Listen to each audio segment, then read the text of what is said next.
Assalamualaikum dan salam ceria. Saya Nurul Aini Syafnas binti Cik Johan, wartawan Semus Channel. Sayang kumbang mencari makan, terbang seiring di tepi kali. Selamat datang kami ucapkan, moga diiringi restu ilahi. Alhamdulillah hari ini saya sangat bertuah kerana dapat menebubual Tuan Khamsah Elias Kamal bin Mohamed, Timbalan Pengarah Sektor Pembangunan Murid, Jabatan Pendidikan Negeri Terengganu. Sebelum kita menemubual beliau, marilah kita berkenalan bersama beliau dahulu.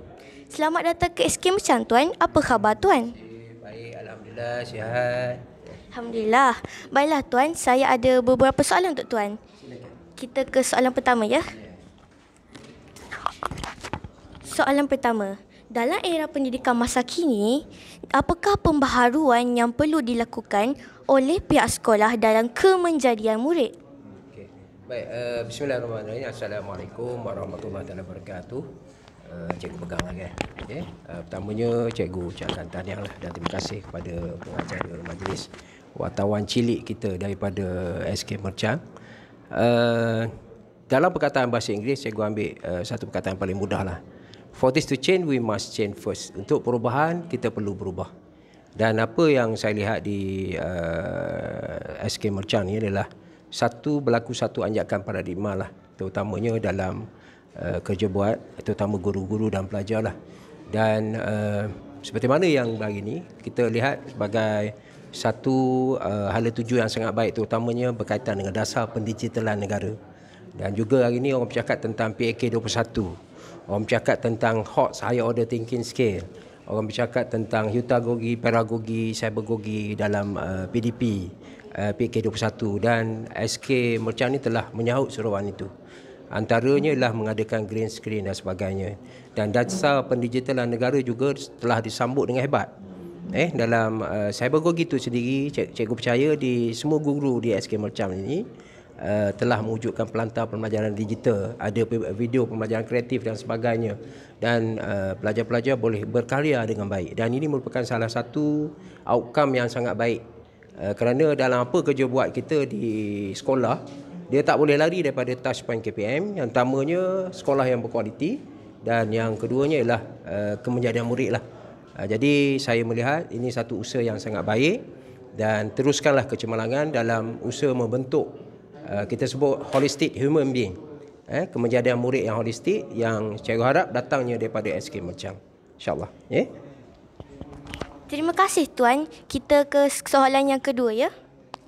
Berdasarkan pemerhatian pihak Tuan tentang bilik TS25 ini, apakah yang perlu dilakukan untuk penambahbaikan supaya bilik ini dapat diakses sepenuhnya bagi manfaat murid-murid sekolah ini?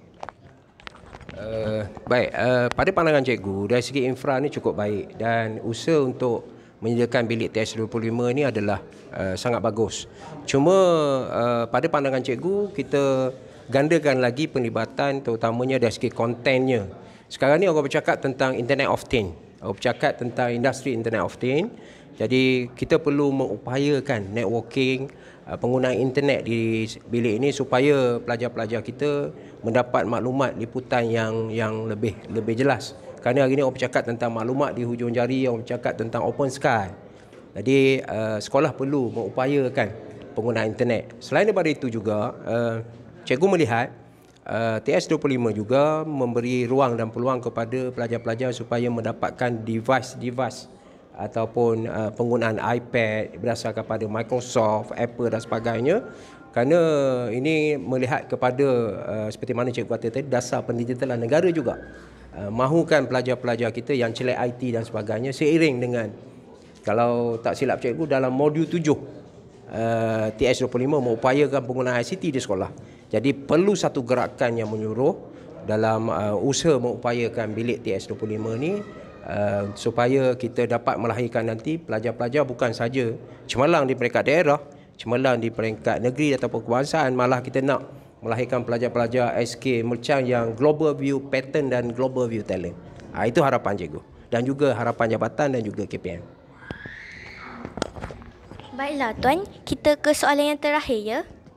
Mungkin Tuan boleh berikan sedikit pesanan kepada murid-murid yang mana masih leka dengan media sosial seperti WhatsApp, Instagram, TikTok, permainan-permainan maya yang tular seperti PUBG dan sebagainya. Baik, menarik soalan tu. Sekarang ni seperti mana cikgu kata tadilah. Ini zaman pelajar-pelajar yang perlu diberi pendedahan tentang internet. Orang bercakap hari ini tentang Internet of Things dan sebagainya. Cuma tinggal lagi pelajar-pelajar kena ingat bahawa kita sebagai seorang pelajar mesti diterapkan dengan nilai-nilai murni. Dan istilah yang paling selalu cikgu bercakap ialah jadilah seorang pelajar yang berwajah dan berwatak.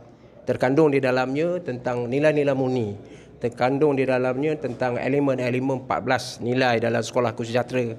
Dan banyak lagi adab-adab kita dalam masyarakat Melayu tradisional bercakap tentang kesatuan, tentang menjauhkan gejala-gejala sosial ataupun kita sebut hari ini soal-soal kebenyatan sosial.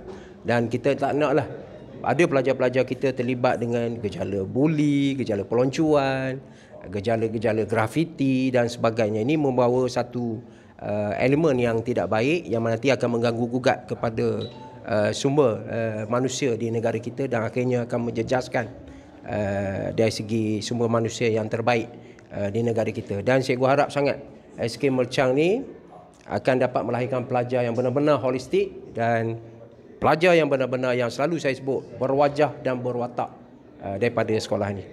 Itu saja. Terima kasih. Baiklah Tuan, terima kasih atas pandangan dan ucapan Tuan sebentar tadi. Bunga dedap di atas para, anak dusun pasang pelita. Kalau tersilap tutur bicara, jemari disusun maaf terpita. Sekian sahaja daripada saya, sehingga bertemu lagi. Assalamualaikum.